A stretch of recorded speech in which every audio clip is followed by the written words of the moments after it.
మానవ జీవితంలో అనేక మంది నిర్లక్ష్యంగా ఉండే పరిస్థితి కనబడుతూ ఉంటుంది. అనగానే అశ్రద్ధ చేయడం, లేదంటే అజాగ్రత్త, లేదంటే అలక్ష్యం చేయడం. చాలా వాటి విషయాల్లో మనం నిర్లక్ష్యం చేస్తూ ఉంటాం. ఆరోగ్యం విషయంలో కొంతమంది నిర్లక్ష్యం చేసి ముదుర్చుకుంటారు. అంటే ముదిరిపోయిందంటారు చూసారా? తెలియకో తెలుసో కొన్ని సందర్భాల్లో తెలిసి జరుగుతాయి, పర్వాలేదులే చిన్నదే కదా అని. తెలిసి కూడా జరుగుతాయి, తెలియక కూడా జరుగుతాయి. అయితే ఏది ఏమైనా నిర్లక్ష్యం చేస్తే ఆ వ్యక్తి ప్రాణానికి ప్రమాదం.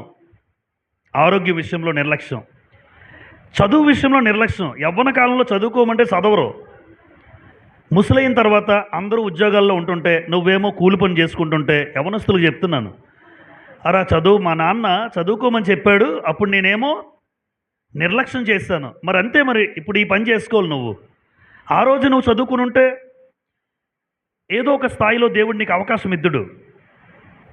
అంటే చదువును నిర్లక్ష్యం చేసి చదవాల్సిన సమయంలో చదవకుండా బాధపడిన వాళ్ళు చాలామంది నాకు తెలుసు. ఇప్పుడు చేయలేరు, వయసు అయిపోయింది. అంటే చదువు పట్ల నిర్లక్ష్యం వహించిన వాళ్ళు కూడా ఉన్నారు. కుటుంబం మీద నిర్లక్ష్యం చాలామంది. కుటుంబంలో తన పిల్లలు ప్రాముఖ్యంగా, పిల్లల మీద బాధ్యత లేని పరిస్థితి. పిల్లలు ఏం చేస్తున్నారో తెలీదు, వాళ్ళు ఏం చదువుతున్నారో తెలీదు, ఎక్కడికి వెళ్తున్నారో తెలీదు. నిర్లక్ష్యం, రేపొద్దున బాధపడాలి. ప్రయాణాల్లో కూడా చూడండి, కొంతమంది నిర్లక్ష్యంగా నడిపి ఒక వ్యక్తి ప్రాణానికి ప్రమాదం కారకమవుతాం. బండి వెళ్తున్నవాడు ఈ వాహనాన్ని నిర్లక్ష్యంగా నడిపితే ఎదుటివాడికి ఏమవుతుంది? తనకి ప్రమాదం, ఎదుటివాడికి ప్రమాదమే. ఒక ట్రైన్ డ్రైవర్, ఒక పైలట్ అనుకోండి, ఆకాశంలో పైలట్ అయినా నిర్లక్ష్యంగా ఆ వాహనాన్ని నడిపినా, ఏదైనా సరే, అది ఆకాశంలో ఎగిరే విమానమైనా, ట్రైన్స్ అయినా, బస్సు అయినా, ఏదైనా, ఏ బండి అయినా నిర్లక్ష్యంగా నడిపితే ప్రమాదమే. నీకు ప్రమాదం, నీ ఎదుటివాడికి కూడా ప్రమాదం. అంటే నిర్లక్ష్యానికి తప్పదు భారీ ఆ మూల్యం, నిర్లక్ష్యానికి భారీ మూల్యం తప్పదు, ఇది గ్యారంటీ. అది ఎవరి నిర్లక్ష్యమైనా రేపొద్దున్న ఏడుస్తారు. ఆరోగ్యం, చదువు, కుటుంబాలు, పిల్లలు, ప్రయాణాలు, ఇలా మీరు ఏది చూడండి, ఈ విషయాల్లో ఎవరైతే నిర్లక్ష్యంగా ఉంటారో రేపొద్దున్న ఏడుస్తారు, బాధపడతారు, దుఃఖపడతారు. పోనేమైనా చేయగలరా? అవకాశం లేదండి, చేయి దాటిపోయింది. అలాంటప్పుడు ఏం చేయాలి? వాటి విషయంలో చాలా జాగ్రత్త కలిగి ఉంటారు. కొంతమంది చిన్న నొప్పి రాగానే హాస్పిటల్కి వెళ్తారు. కొంతమంది నిర్లక్ష్యం ఉండదు. చిన్నది ఏదైనా గుండెలో ఏదో ఉందనుకోండి, వెంటనే వెళ్ళిపోతాం. ఎందుకంటే ఏమో గుండెపోటు, ఏమో చిన్నదేదో పెయిన్ వస్తే మనకి. అంటే నిర్లక్ష్యం లేని వాళ్ళు కూడా ఉండొచ్చు. ఆరోగ్యం విషయంలో నిర్లక్ష్యం లేని వాళ్ళు ఉంటారు, చదువు విషయంలో నిర్లక్ష్యం లేని వాళ్ళు ఉంటారు, కుటుంబాలు, పిల్లలు, ప్రయాణాల్లో కూడా చాలా జాగ్రత్తగా చేసుకుంటారు. అయితే వీటన్నిటికంటే ప్రమాదమైంది ఒకటి ఉంది, నిర్లక్ష్యం చేస్తే. ఇవి ఎలాగా ప్రమాదం? ఇవన్నీ నాకు ఏమనిపిస్తాయంటే, అమ్మ ఇవి భూమి మీద కదా, ఇవి భూమి మీద బ్రతుకున్నంత కాలమే అంతే. నీ ఆరోగ్యమైనా, నీ చదువైనా, నీ కుటుంబమైనా, నీ పిల్లలైనా, నీ ప్రయాణాలైనా భూమి మీద మాత్రమే. కానీ భూమిని విడిచిన తర్వాత మరొక స్థలం ఉంది. భూమిని విడిచిన తర్వాత మరొక స్థలం ఉంది. ఆ రెండు స్థలాలు అయితే పరలోకం, రెండు పాతాళము లేదా నరకం, శాశ్వతమైన నరకం. అంటే భూమిని విడిచిపెట్టిన తర్వాత వచ్చే ప్రమాదం ఒకటి ఉంది. సామెతల గ్రంథం 15వ అధ్యాయంలో ప్రమాదం రాయబడి ఉంది. చూడండి, సామెతల గ్రంథం 15వ అధ్యాయం. సామెతల గ్రంథం, ఆ పెద్ద పెను ప్రమాదం. ఈ ప్రమాదం ఎవరికి కూడా గ్రహింపు ఉండదు. ఈ ప్రమాదాన్ని ఎవరు గుర్తించరు, ఎందుకంటే ఆ ప్రమాదం ఇప్పుడు కనబట్టలేదు కాబట్టి. సామెతలు 15:24, క్రిందనున్న పాతాళమును తప్పించు కొనవలెనని బుద్ధిమంతుడు పరమునకు పోవు జీవ మార్గాన నడుచుకుంటాడు. అంటే పాతాళం అనేది ఉంది, అది అన్నిటికంటే ప్రమాదం. ఎందుకంటే ఒకసారి పాతాళంకి వెళ్ళిన వాడు మరలా బయటికి రాడు. భూమి మీద చచ్చిపోయినా భక్తిగా జీవిస్తే పరలోకం వెళ్తాడేమో కానీ ఈ పాతాళాన్ని తప్పించుకోకపోతే ఈ పెద్ద ప్రమాదం. అందుకే నిర్లక్ష్యం దేని విషయంలో అంటే, ఇప్పుడు 7 విషయాలు రాశాను ఇక్కడ నేను గ్రంథాన్ని బట్టి 7 విషయాలు రాశాను. ఈ 7 విషయాల్లో ఎవరైతే నిర్లక్ష్యంగా ఉంటారో వాళ్ళు పాతాళానికి వెళ్ళిపోతారు. అదేంటంటే అలా అనేసారు అంటారా? ఈ 7 విషయాలు, ఎందుకంటే నేను చెప్పినవి కాదు, ఇది ఎవరు చెప్పినవి? దేవుడు చెప్పాడు కనుక ఖచ్చితం, దేవుడు రాయించాడు కనుక ఖచ్చితం. పోనీ ఈ భూమి మీద ఏదో ఆరోగ్యం, చదువు, కుటుంబం, పిల్లలు, ప్రయాణాలు వీటి మీద నిర్లక్ష్యం ఉంటే ఏమో చెప్పలేనేమో కానీ బాగా జాగ్రత్తగా ఉన్నోళ్ళు ఉన్నారు, నిర్లక్ష్యంగా ఉన్నోళ్ళు ఉండొచ్చు. కానీ ఇవి చెప్పిన మనుషులు కాదు, ఈ ప్రమాదం చెప్పింది మనిషి కాదు, ఈ ప్రమాదాలు చెప్పింది దేవుడు. అది ఖచ్చితంగా 100% జరిగి తీరుతుంది. పాతాళాన్ని తప్పించుకోవాలి. ఆ కిందనున్న పాతాళాన్ని తప్పించుకునేవాడు ఎవరంటే బుద్ధిమంతుడట. ఆ బుద్ధిమంతుడు ఎలా ఉంటాడో 7 సందర్భాలు చెప్తాను ఇప్పుడు. ఆ బుద్ధిమంతుడు ఎలా ఉంటాడంటే ఈ 7 సందర్భాలు 7 విషయాల్లో నిర్లక్ష్యం అనేది లేకుండా ఉంటాడు. అంటే చాలా జాగ్రత్తగా ఉంటాడు. ఎందుకంటే ఇది మానవులు చెప్పింది కాదు. మీరు కూడా మనసు పెట్టి ఆలోచించండి. ఇది మానవుడు చెప్పిన పుస్తకం కాదు, దేవుడు రాయించిన పుస్తకం అని అందరికీ తెలుసు. పరిశుద్ధాత్మ ద్వారా దేవుడు ఆయా వ్యక్తుల ద్వారా దేవుడు రాయించాడు. కాబట్టి ఇది దేవుడు చెప్పిన మాటలు కనుక నేను ఒకవేళ నిజంగా బుద్ధిమంతుడినైతే బుద్ధిమంతుడు ఎలా ఉంటాడండి? ఈ 7 సందర్భాల్లో జాగ్రత్తలు తీసుకుంటాడు. లేదు నిర్లక్ష్యంగా ఉన్నాడు అనుకోండి, వాడు పాతాళానికి గ్యారంటీ, వాడు నరకానికి గ్యారంటీ. ఆ స్థితి మనం తెచ్చుకోకుండా దేవుడు ఈరోజు మనతో మాట్లాడుతున్నారు. నీకు ఆ స్థితి రాకూడదంటే నువ్వు కూడా ఈ 7 విషయాలు నిర్లక్ష్యంగా ఉండకూడదు. ఏంటయ్యా 7 విషయాలు? చదువుదాం. ఏ ఏ విషయాల్లో నిర్లక్ష్యంగా ఉంటున్నారు చాలామంది, ఏ ఏ సందర్భాల్లో నిర్లక్ష్యంగా ఉంటున్నారు అంటే నెంబర్ వన్ భౌతికమైన తల్లిదండ్రుల విషయంలో, భూమి మీద తల్లిదండ్రుల విషయంలో చాలామంది ఎలా ఉంటారంటే నిర్లక్ష్యంగా ఉంటారు. అమ్మ మీరు చాలామందిని చూస్తారా? మీ కళ్ళ ముందు తల్లిదండ్రులు నిర్లక్ష్య పెట్టే వాళ్ళు చాలామందిని చూస్తాం మనం. మన కళ్ళ ముందే మన కుటుంబాల్లో కనబడుతూ ఉంటారు తల్లిదండ్రులు నిర్లక్ష్య పెట్టేవాళ్ళు. గుర్తుపెట్టుకోండి, తల్లిదండ్రులు నిర్లక్ష్య పెట్టేవాడు శాపగ్రస్తుడు. ద్వితీయోపదేశకాండం 27వ అధ్యాయం చూడండి. తల్లిదండ్రులను నిర్లక్ష్య పెట్టేవాడు అంటే పక్కన పెట్టేసేవాడు, నాకు సంబంధం లేదు అనుకునేవాడు, వాడి పట్ల బాధ్యత లేనివాడు శాపగ్రస్తుడు అని గ్రంథం రాస్తుంది. ద్వితీయోపదేశకాండం 27:16. ద్వితీయోపదేశకాండం 27:16 చూడండి. తన తండ్రినైనను తన తల్లినైనను నిర్లక్ష్యము చేయువాడు శాపగ్రస్తుడని చెప్పగా ప్రజలందరూ ఆమెన్ అనవలెను. ఆమెన్ అంటే ఆ ప్రకారం జరగాలి అని చెప్పడం. అంటే తన తల్లినైనను తండ్రినైనను నిర్లక్ష్యం చేసేవాళ్ళు చాలామంది ఉంటారు. ఒకవేళ వ్యక్తిగతంగా మనసులో పెట్టుకుందాం, నేను అలా ఉన్నానా? ఈ మాటలు మాట్లాడుతున్నప్పుడే మీకు అర్థమైపోవాలి, నేను అలా ఉన్నానా? ఇక్కడ నేను చెప్పేసి వెళ్ళిపోవడం కాదు, నేను అలా ఉన్నానా? ఆ మాట చెప్తున్న వెంటనే నేను చెక్ చేసుకుంటాం. నేను అలా ఉన్నానా? నా తండ్రిని నా తల్లిని నిర్లక్ష్య పెట్టేవాడిని అయితే నేను శాపగ్రస్తుడిని అలా అనుకోవాలి. అప్పుడు వాక్యం అర్థమయ్యి అమ్మ ఇలా చేయకూడదని భయం వస్తుంది. శాపగ్రస్తులు ఎవరైనా పరలోకం వెళ్తారా? ఎవరైనా వెళ్తారమ్మా? ఆశీర్వాదం పొందినోడు వెళ్తాడు. శాపగ్రస్తులు ఎవరూ వెళ్ళలేరు. ఇప్పుడు భూమి మీదే దేవుడు నిర్లక్ష్యం ఏంటి? నీ నిర్లక్ష్యానికి భారీ మూల్యం తప్పదు. ఏంటి నిర్లక్ష్యం? భూమి మీద కని నువ్వు ఈరోజు భూమి మీదకి రావడానికి కారణం దేవుడు. ఆ తర్వాత ఆ దేవుడి ద్వారా 2 ఉంటారు బయట భూమి మీద, తల్లి ఆ తండ్రి. వారి ద్వారా నువ్వు బయటకు వచ్చావు. వారు లేకపోతే నీకు అవకాశం లేదు. వారి ద్వారే ఎన్నో ప్రయాసతో బాధతో ఆ 9 నెలలు కని పెంచి పోషించి చదివించి ఒక స్థితిలో పెట్టిన తర్వాత ఎవరైనా తండ్రిని తల్లిని నిర్లక్ష్య పెడతారా? ఒకవేళ పెద్ద అయ్యాక ఆ తల్లిదండ్రుల విషయంలో మనం నిర్లక్ష్యంగా ఉన్నామంటే మరి చిన్నప్పటి నుంచి ఆ తల్లే కదా, కనిన వెంటనే నేను పెంటకుప్పల మీద పారేయలేదు కదా. పారేస్తే చాలామంది కొంతమంది ఈరోజు చాలా రేర్ కేసెస్లో తల్లిదండ్రులు పారేస్తున్నారు. అక్రమ సంబంధం పెట్టుకున్న తల్లులు, అక్రమ సంబంధం పెట్టుకున్న వాళ్ళు బిడ్డలు కని పెంటకుప్పల మీద పారేసే తల్లులు తక్కువ మంది ఉన్నారు అలాంటి వాళ్ళు కూడా. కానీ నా తల్లి నన్ను పారేయలేదు కదా, నా తండ్రి నన్ను పారేయలేదు కదా. ఈరోజు నేను ఇలా ఉన్నానంటే నా తల్లి తండ్రి ఖచ్చితంగా నా మీద బాధ్యత తీసుకుని ఉంటారు. అందుకే నేను ఇలా ఉన్నాను, ఈ స్థాయిలో మీరు ఉన్నారు. అలాంటి తల్లిదండ్రులను ఎవరైనా నిర్లక్ష్య పెడితే దేవుడు అన్నాడు, శాపగ్రస్తులురా మీరు, శాపగ్రస్తులు ఎవరో పరలోకానికి వెళ్ళరు. అంటే అంతకన్నా నిర్లక్ష్యం ఏముంది చెప్పండి? దానికి భారీ మూల్యం అన్నాడు. భారీ మూల్యం అంటే భారీగా నువ్వు ఎంత ధర చెల్లించుకున్నా అవ్వదు, ఇంకా మూల్యం చెల్లించక తప్పదు, దాన్ని తప్పించుకోవడం తప్పదు. దయచేసి ఎవరు తల్లిదండ్రుల్ని నిర్లక్ష్య పెట్టద్దు. అదే సామెతల గ్రంథంలో రాశారు 23:22లో, నీ తల్లి ముదిమి యందు ఆమెను ఆమె ఏం చేయకూడదు, తల్లినే కాదు తండ్రిని కూడా. అంటే సామెతలు 23:22లో ఉంటుంది, నీ తల్లి ముదిమి యందు ఆమెను నిర్లక్ష్యం చేయొద్దు. ముదిమి అంటే చాలాసార్లు చెప్పాం, మదర్స్ డే రోజు చాలాసార్లు చెప్తాను నేను. ముసలి తన ముందు తల్లిదండ్రులు విడిచిపెట్టద్దు. ఎక్కువ శాతం విడిచిపెట్టేది ఎప్పుడు? ముసలితనంలోనే. ఎందుకంటే వాళ్ళు ఏ రకంగా నీకు ఉపయోగపడరు కదా, వాళ్ళు ఏ పని చేయలేరు కదా. మీ నాన్న ఏం చేయలేడు, మీ అమ్మ ఏం చేయలేదు. అలాంటి వాళ్ళు ఏ పని చేయకపోతే మా ఇంట్లో ఎందుకు అన్న వాళ్ళు లేకపోలేదు.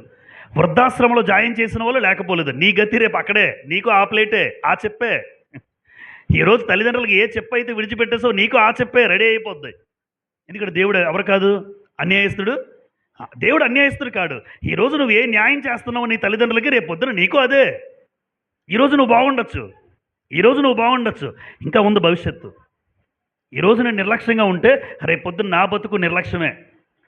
అది జరగాలి, అంతే కదమ్మా, న్యాయం అదే కదా. ఈరోజు నా తల్లిదండ్రుల పట్ల నేను నిర్లక్ష్యంగా ఉంటే నా బతుకు నేను కూడా అంతే, నేను కూడా తండ్రిని అయ్యాను.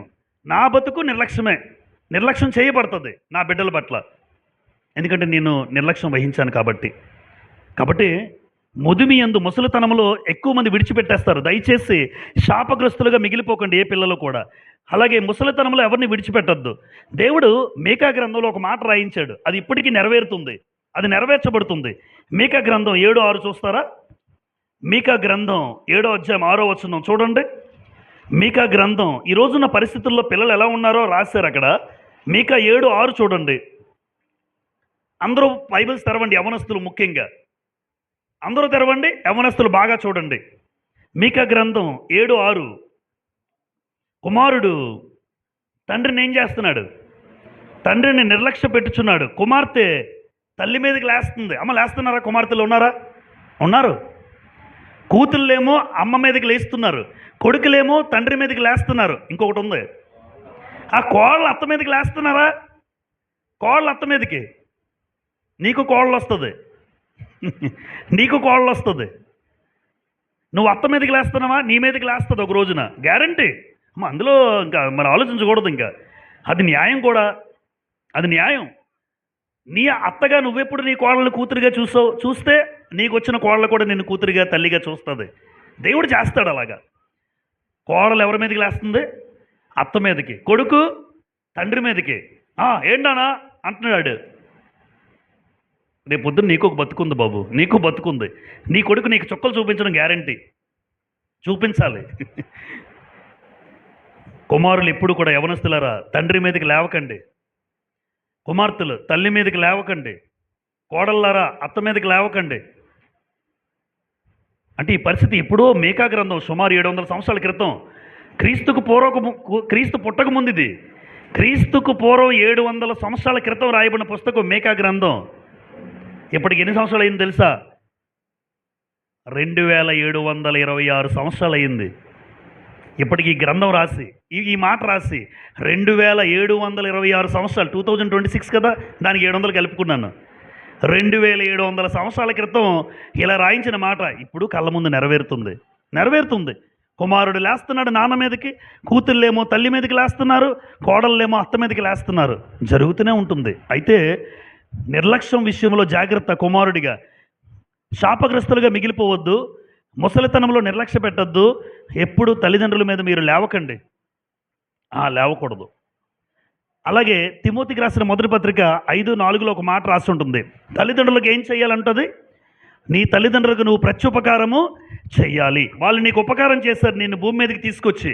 తిరిగి నువ్వు తల్లిదండ్రులకు ఏం చేయాలంటే వారికి ప్రత్యుపకారం చెయ్యి. ముసలితనంలో పెంచు, పోషించు. ఉన్నంతకాలం బాగా చూడు. చనిపోయిన తర్వాత ఫోటో పెట్టి దండలేసి భోజనాలు పెట్టడం కాదు గొప్పతనం. ఎక్కువ శాతం ఇలాగే. మరి చనిపోయిన తర్వాత ఫోటో పెడతాడు. ఎందుకు అంత పెద్ద ఫోటో? బతుకున్నప్పుడు పెట్టు మీ తల్లిదండ్రులకు ఒక ముద్ద అన్నం. చనిపోయిన తర్వాత ఊరందరికీ భోజనం పెడతాడు. దయచేసి తల్లిదండ్రుల విషయంలో నిర్లక్ష్య పెట్టేవాడు దేవుని విషయంలో శాపగ్రస్తుడు. ఏ శాపగ్రస్తుడు పరలోకానికి వెళ్ళడు. ఒక్కసారి చెక్ చేసుకుందాం. నిర్లక్ష్యమును నేనేమైనా నిర్లక్ష్యం చేస్తున్నానా భూమి మీద దేవుడు నాకు ఇచ్చిన తల్లిదండ్రుల విషయంలో?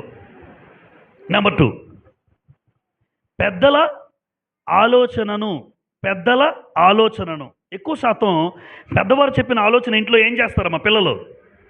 పెద్దల ఆలోచన అంటే మీరైనా మీ అమ్మా నాన్న ఆలోచన, నేనైనా మా పెద్దల ఆలోచన. ఎక్కువ శాతం పెద్దల ఆలోచనలు తలకెక్కవు, వాళ్ళు పట్టించుకోరు. నీకేం తెలుసమ్మా, నీకేం తెలుసు నాన్న అంటారు. నీకన్నా ముందు పుట్టారు, నీకన్నా ఎక్కువ తెలియదు. నువ్వు ఈరోజు ఎంఎస్సీలు చదువు ఉండొచ్చు, డిగ్రీలు చదువు ఉండొచ్చు, కానీ వాళ్ళ జీవితం అనే అనుభవాన్ని చదివారు, వాళ్ళ జీవితాన్ని చదివేశారు. నీకు ఇంకా రాదు, అది నాకు రాదు.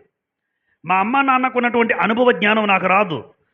నేను డిగ్రీ చదివి ఉండొచ్చు, పీజీ చేసి ఉండొచ్చు, ఒక మంచి ఉద్యోగస్తుని అయి ఉండొచ్చు, కానీ వాళ్ళ జీవితం అనే అనుభవం దగ్గర నేను చాలా చిన్నోడిని. అందుకే పెద్దల ఆలోచన ఎప్పుడు ఏం చేయకూడదు, ఎవరు నిర్లక్ష్య పెట్టకూడదు. ఒక ఆయన గ్రంథంలో రెహబాము అనే ఆయన ఉన్నాడు. రాజుల మొదటి గ్రంథం చూడండి. రాజుల మొదటి గ్రంథం. ఈ రెహబాము ఎవరో కాదు, స్వయంగా సొలొమోను కుమారుడు. దావీదు కుమారుడు సొలొమోను, సొలొమోను కుమారుడి పేరు రెహబాము. రాజుల మొదటి గ్రంథం 12వ అధ్యాయం. రాజుల మొదటి గ్రంథం 12వ అధ్యాయం 8వ వచనం చూడండి. మొదటి రాజులు 12:8 ఇలా రాయబడి ఉంది. అయితే అతడు, అతడు అంటే 12 మొదట్లో ఎవరున్నారు పేరు? రెహబామునకు అని రాస్తుంది. అంటే ఈ మాట ఎవరికి సంబంధించింది? రెహబాము. 12:8. అయితే అతడు పెద్దలు తనతో చెప్పిన ఆలోచనను నిర్లక్ష్య పెట్టి తనతో కూడా పెరిగిన యవ్వనస్తులను పిలిచి ఆలోచన అడిగి వారికి ఎలాగూ ప్రశ్న వేశాను. చూసారా ఎవరిని అడిగాడు? తనతో, అంటే వాళ్ళ నాన్నగారు హయాములో సొలొమోను కాలంలో పెద్దలు ఉంటారు. ఆ పెద్దలు మంచి నిర్ణయాలు చెప్తారు. ఎందుకంటే సొలొమోను దగ్గర కాలంలో ఎదిగిన పెద్దలు కనుక ఆ సొలొమోను తర్వాత వచ్చిన రెహబాముకి మంచి ఆలోచన చెప్తారు. కానీ ఈయనేం చేశాడు? ఈ రెహబాము పెద్దల ఆలోచన నిర్లక్ష్య పెట్టాడు. మీకేం తెలీదా? నీకేంటి తెలుసు? మీకేం తెలీదా? తెలీదని చేశాడు. రాజ్యం 2 ముక్కలైపోయింది. రాజ్యం 2 ముక్కలైపోయింది రెహబాము కాలంలో. యోధా, ఇశ్రాయేల్ రాజ్యముగా. ఈ రెహబాము అన్నవాడు జీవితాన్ని నాశనం చేసుకున్నాడు. చూడండి, సొలొమోను కుమారుడు, ఒక జ్ఞాని కుమారుడు. కారణం ఒకటే, పెద్దల ఆలోచన ఎప్పుడు పక్కన పెట్టకూడదు. నీ తల్లిదండ్రుల ఆలోచన ఎప్పుడు నీకన్నా గొప్పదే అవుతుంది. గుర్తుపెట్టుకోండి అందరూ యవనస్తులు. మీ అమ్మ నాన్న ఆలోచన మీకన్నా గొప్పదే, మీకన్నా శ్రేష్టమైనది అవుతుంది. అంతేగాని నువ్వు తీసుకున్న నిర్ణయం, పైగా ఎవరితో తీసుకున్నాడు తెలుసా? తన ఈడు గల వారితో తిరిగెడతారు. యవనస్తులు ఉంటారు. ఇప్పుడు వీళ్ళు ఉన్నారా? ఈ సేమ్ వయసుడు ఏం చెప్తాడు వీడికి? అదే వయసు కలిగిన వాడు ఏం చెప్తాడు? చచ్చు సలహా ఇస్తాడు. మీ నాన్నకి చెప్పొద్దురా, మీ అమ్మకి చెప్పొద్దురా, బయటికి వెళ్దాంరా, అదే చెప్తాడు. ఆడికేం తెలుసు? ఆడి నీ వయసే. ఎప్పుడు మీ వయసు కలిగిన వారి ఆలోచనలు మీరు తీసుకోకండి ప్లీజ్. మీ వయసు కలిగిన ఆలోచనలు మీకన్నా అంత పెద్ద బుర్ర ఏమి ఉండదు ఆడికి. ఆడేమైనా ఉద్ధరించేవాడు కాదు. తల్లిదండ్రుల మాట, పెద్దల మాట ఎప్పుడు కూడా మనం ఆలోచన చేయాలి. సామెతల గ్రంథం 24:6 ఏముందో చూడండి. సామెతల గ్రంథం 24:6 ఇలా రాయబడి ఉంది. వివేకము గల నాయకుడివై యుద్ధము చేయుము అని రాసి, ఆలోచన చెప్పువారు అనేకులుండుట రక్షణకరము. అంటే అది రక్షణకరం. ఆలోచన చెప్పేవారు ఉండాలి. ఆ ఆలోచన చెప్పేవారు కూడా ఎవరు పడితే వాళ్ళు ఉండకూడదు. గ్రంథం తెలిసిన వాడై ఉండాలి, వాక్యం తెలిసిన వాడై ఉండాలి. అలాంటి వాళ్ళ దగ్గరికి వెళ్ళండి. ఎందుకంటే ఆలోచన చెప్పేవాళ్ళు అన్యులు కూడా ఉంటారు, చచ్చు సలహాలు ఇస్తారు. వాళ్ళకేం తెలియదు. దేవుడిని నమ్ముకున్న వాళ్ళే ఇవ్వలేకపోతే దేవుడిని నమ్ముకున్న ఏమిస్తాడు నీకు సలహా? నీ కుటుంబం కట్టే సలహా ఇవ్వడు, కూల్చే సలహా ఇస్తాడు. ఎవరైనా మీరు ఎప్పుడైనా సలహాలు తీసుకోవాలనుకుంటే వాక్యం తెలిసిన వాళ్ళ దగ్గరికి వెళ్ళండి. గ్రంథాన్ని గౌరవించే వ్యక్తుల దగ్గరికి వెళ్ళండి. నీ కుటుంబం కట్టే సలహా ఇస్తాడు, అంతే. ఆలోచన చెప్పేవారంటే అర్థం ఏంటంటే అందరూ కాదు.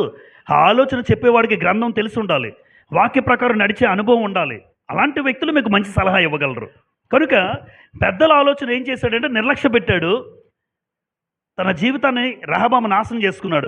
ఈరోజు ఎంతమంది యవనస్తులు ఇక్కడ ఉన్నటువంటి వాళ్ళు, యవనస్తులు నేను అడుగుతున్నాను, ఎంతమంది మీ పెద్దల ఆలోచన మీరు ప్రకారం నడుచుకుంటున్నారు? వాళ్ళ ఆలోచన చాలామంది కొట్టేస్తారు, నీకు తెలియదు అంటారు. అందులో మీ తల్లిదండ్రులు అందరూ దైవికంగా ఎదిగిన వాళ్ళు. మీ అమ్మా నాన్నలు నాకన్నా ముందుగా దేవుని తెలుసుకున్న వాళ్ళు ఇక్కడ చాలామంది ఉన్నారు. అలాంటి దైవికమైన ఆలోచన కలిగిన తల్లిదండ్రుల ఆలోచన మీరు వినాలి. ఆ ఆలోచన ఎప్పుడూ నిర్లక్ష్య పెట్టద్దు. వాళ్ళు తెలియకపోతే తెలిసిన వాళ్ళకి అడిగి మీకు చెప్తారు. అంతేగాని నీకేదనిపిస్తే అది చేయడం, నీతోటి ఎవరైతే తిరుగుతున్నావో ఆ యవనస్తులను అడిగి అదే నేను చేస్తానన్నావు తప్పు. రేపొద్దున ఆ నిర్లక్ష్యానికి నువ్వు భారీ మూల్యం చెల్లించక తప్పదు. రేపొద్దున నువ్వు ఏడుస్తావు, రేపొద్దున నీ బతుకు బాగోదు, రేపొద్దున నీ బ్రతుకు నాశనం అవుతుంది. ఆ రోజు నువ్వు ఏడుస్తావు, ఇబ్బంది పడతావు, దుఃఖపడతావు, రోధిస్తావు. ఏంటి కారణం? ఏమీ లేదు, పెద్దల ఆలోచన నిర్లక్ష్య పెట్టావు. పెద్దలు చెప్పిన ఆలోచన, పెద్దలు చెప్పిన నిర్ణయాలు నిర్లక్ష్య పెట్టిన వాడికి భారీ మూల్యం తప్పదు. రాసి పెట్టుకోవచ్చు ఎవరైనా. నెంబర్ 3, ప్రభువు దినము ప్రాముఖ్యమైనది. ప్రభువు దినము అంటే ఈరోజే ఆదివారం. పాత నిబంధనలు ఏమనేవారు దీన్ని? శనివారం జరిగేది. పాత నిబంధనలో శనివారం, ధర్మశాస్త్ర కాలంలో ఏ రోజు? శనివారం. దాని విశ్రాంతి దినము, సబ్బాతు దినం అంటారు. అది విశ్రాంతి దినం శనివారం. ఇప్పుడు ప్రభువు దినం, ప్రభువు లేచిన దినం, ప్రభు పునరుత్థానుడైన దినం, ఆయన లేచిన దినం ఆదివారం. అందుకే ఇది ప్రభువు దినం. అంటే ప్రభువు దినాన్ని కూడా చాలామంది ఏం చేసేవాళ్ళు ఉంటారు? నిర్లక్ష్య పెట్టేవాళ్ళు ఉంటారు. చూడండి, కుర్చీలు ఖాళీగా ఉన్నాయి, రారు. పోనీ ఇక్కడ లేకపోతే ఇంకొక దగ్గర ఉండాలి, ఉండరు. అలాంటి లేని వాళ్ళ కోసం చెప్తున్నాను.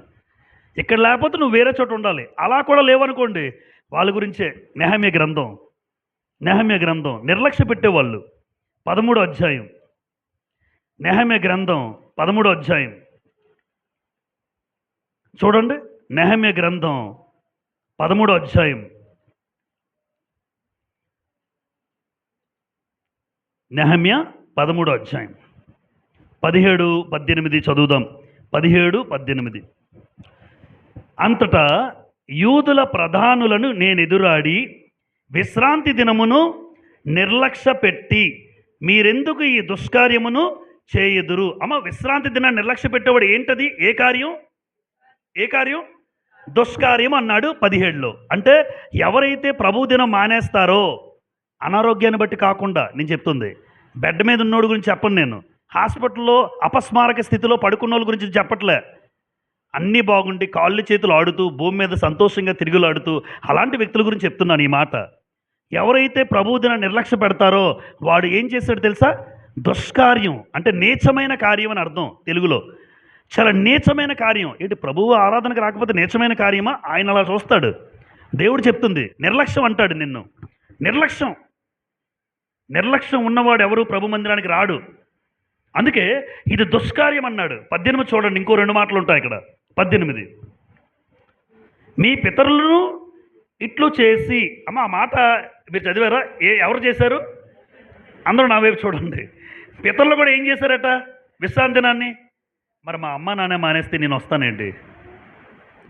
మా అమ్మ నాన్న మందిరం విలువ తెలియదు, మా అమ్మ నాన్నకి ఆరాధన విలువ తెలియదు, మరి నాకు తెలుస్తుంది ఏంటి? మా అమ్మ నాన్న ఎప్పుడు ఫంక్షనే, నాకు ఆదివారం ఫంక్షనే. గుర్తుంచుకోండి, సిగ్గుపడాలి. తల్లిదండ్రులకు లేకపోతే పిల్లలకి రాదు. ఆ భయం వాళ్ళకే లేదు. ఎందుకంటే అరే ఆదివారం పడిన ఫంక్షన్ తుర్రుమని పారిపోతారు ఏదో. ఇంక ఈడు పారిపోయాడు, రేపు పొద్దున్న ఈడే ఆదివారం మా అమ్మ నాన్న వెళ్తే నాకేంటి? మా అమ్మ నాకు మాదిరి చూపించారు. మా అమ్మ నాన్న ఫంక్షన్ ఉన్నా మా అమ్మ నాన్న ఆరాధనకి వెళ్ళి అది మాదిరి చూపించు. ఏదున్నా మా అమ్మ నాన్న ఆరాధన మానకుండా వెళ్ళరు, అది మాదిరి చూపించు. రేపు పొద్దున్న ఆడు కూడా అదే మాదిరి తీసుకుంటాడు. ఇది గ్యారంటీ. మనం చెప్పాను కదా, తండ్రి ఏది చేయట కుమారుడు చూచునో అదే చేస్తాడు. ఈరోజు పసిపిల్లలుగా ఉన్నారు, ఆ పసిపిల్లల హృదయాలను పాడు చేయకండి ఎవరు, ప్లీజ్. నేను అదే అంటాను ఎప్పుడు. పసిపిల్లలుగా ఉన్నవారు హృదయాలు పాడు చేయకూడదు. ఈరోజు ఎదిగిపోయిన యవ్వనస్తులు ఎవడో రావట్లే. పసిపిల్లలుగా ఉన్నప్పుడు ముద్రించుకుపోతారు. మా అమ్మ నాన్న ఆదివారం మానేస్తారంటే నేను మానేస్తాను. వాళ్ళ హృదయాల్లో ముద్రికిపోతాయి. కానీ ఆదివారం ప్రాముఖ్యత తెలిసేటట్టుగా తల్లిదండ్రులు ప్రవర్తించాలంటున్నాను. ఎందుకు? దేవుడు దాన్ని దుష్కార్యంగా చూశాడు. అక్కడ చెప్తూ 18 ఏమన్నాడు? పితరులు కూడా. ఎందుకు పితరులు అలా చేశారు కాబట్టి మీరు అలా చేశారు. మీకున్న ముందు తరం ఏది చేస్తే మీరు అదే చేస్తారు, అవునా? నా తరం ఏం చేస్తే నా పిల్లలు అది చేస్తారు. నేను దేవుళ్ళు ఎలా ఉంటానో నా పిల్లలు అలా ఉంటారు ఖచ్చితంగా. నేను ఉండే స్థితిని బట్టి, ఎందుకంటే వదలను కనుక, నేను ఉండే స్థితిని బట్టి. నాకు లేకపోతే ఆడికి రాదు. 18, మీ పితరులను ఇట్లు చేసి దేవుని వద్ద నుండి మన మీదకిని ఈ పట్టణస్థుల మీదకిని ఏమి రప్పింపలేదా? కీడు రప్పింపలేదా? అంటే ప్రభు వల్ల లేదా ప్రభు ఆరాధన ఆ విశ్రాంతి దినం లేదంటే ప్రభు దినం మానేస్తే కీడు, కుటుంబాల మీదకి కీడు. ఈరోజు కాకపోతే రేపు. ఎందుకు ఆ కీడు తెప్పించుకోవడం? మనం చాలా సింపుల్గా మానేస్తామమ్మా, చాలా సింపుల్. ఈ రోజుల్లో మానవ జీవితంలో ప్రభు దినం మానేయడం అంటే చాలా తేలిక, చాలా చులకన. కానీ తెలియకుండానే నువ్వు దుష్కార్యం చేస్తున్నావు. నెంబర్ 1, నీ కుటుంబం మీదకి కీడు రప్పించుకుంటున్నావు. నెంబర్ 2 ఇంకా ఉంది. అయితే మీరు విశ్రాంతి దినమును నిర్లక్ష్య పెట్టి ఇశ్రాయేలు మీదకి కోపము మరీ అధికముగా రప్పించుచున్నారని ఆ దేవుని కోపం దిగుతుంది అనమాట.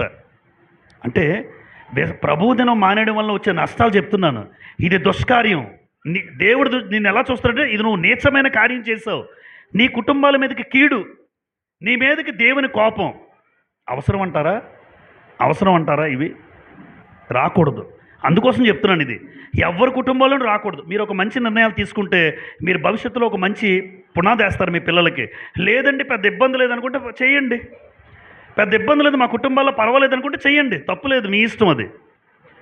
లేదు ఒక మంచి తరాన్ని నేను అందించాలి నా తర్వాత అని మీరు అనుకుంటే, ఒక జనరేషన్ బాగుండాలనుకుంటే మీరు బాగుండాలి. మీరు ఆరాధన విషయంలో ఒక తీవ్రమైన ఒక తీర్మానం చేసుకోవాలి, ఒక మంచి తీర్మానం.